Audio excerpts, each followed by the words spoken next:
55ാമത് കേരള സംസ്ഥാന ചലച്ചിത്ര പുരസ്കാരങ്ങൾ തിരുവനന്തപുരത്ത് മുഖ്യമന്ത്രി സമ്മാനിച്ചു. മികച്ച നടനുള്ള അവാർഡ് മമ്മൂട്ടിയും മികച്ച നടിക്കുള്ള പുരസ്കാരം ഷംല ഹംസയും ഏറ്റുവാങ്ങി. പത്മഭൂഷൺ ലഭിച്ച മമ്മൂട്ടിയെ വേദിയിൽ മുഖ്യമന്ത്രി അഭിനന്ദിച്ചു.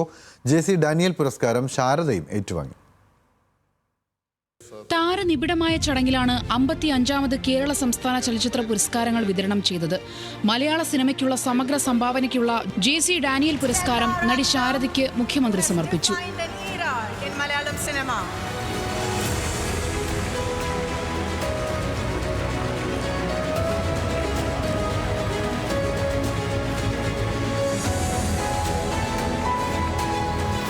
മികച്ച നടനുള്ള പുരസ്കാരം മമ്മൂട്ടിയും നടിക്കുള്ള പുരസ്കാരം ഷംല ഹംസയും ഏറ്റുവാങ്ങി.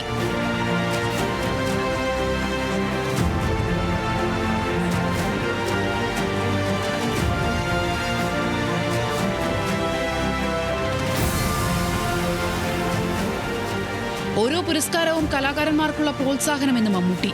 പുരസ്കാരങ്ങൾ എപ്പോഴും ഒരു കലാകാരനെ സംബന്ധിച്ചിടത്തോളം പ്രോത്സാഹനമാണ്.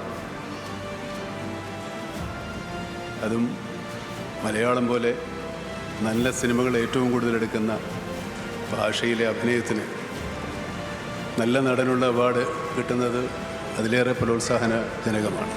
പത്മഭൂഷൺ പുരസ്കാരത്തിന്റെ നേട്ടത്തിനിടയിൽ സംസ്ഥാന പുരസ്കാരം ഏറ്റുവാങ്ങിയ മമ്മൂട്ടിയെ മുഖ്യമന്ത്രി വേദിയിൽ അഭിനന്ദിച്ചു.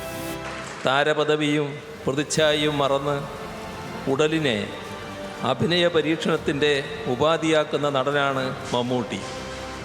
ഇത്രയും വൈവിധ്യമേറിയ കഥാപാത്രങ്ങളെ അവതരിപ്പിച്ച മറ്റൊരു നടൻ ഇന്ത്യൻ സിനിമയുടെ ചരിത്രത്തിൽ ഉണ്ടായിട്ടില്ല എന്ന് നിസ്സംശയം പറയാം. മികച്ച സിനിമയ്ക്കും സംവിധായകനും അടക്കം 10 പുരസ്കാരങ്ങളാണ് മഞ്ഞുമൽ ബോയ്സിന്റെ അണിയറ പ്രവർത്തകർ ഏറ്റുവാങ്ങിയത്. സൗബിൻ ഷാഹിർ, സിദ്ധാർത്ഥ് ഭരതൻ, ലിജോ മോൾ ജോസ്, ആസിഫ് അലി, ടൊവിനോ തോമസ് തുടങ്ങിയവരും പുരസ്കാരങ്ങൾ ഏറ്റുവാങ്ങി.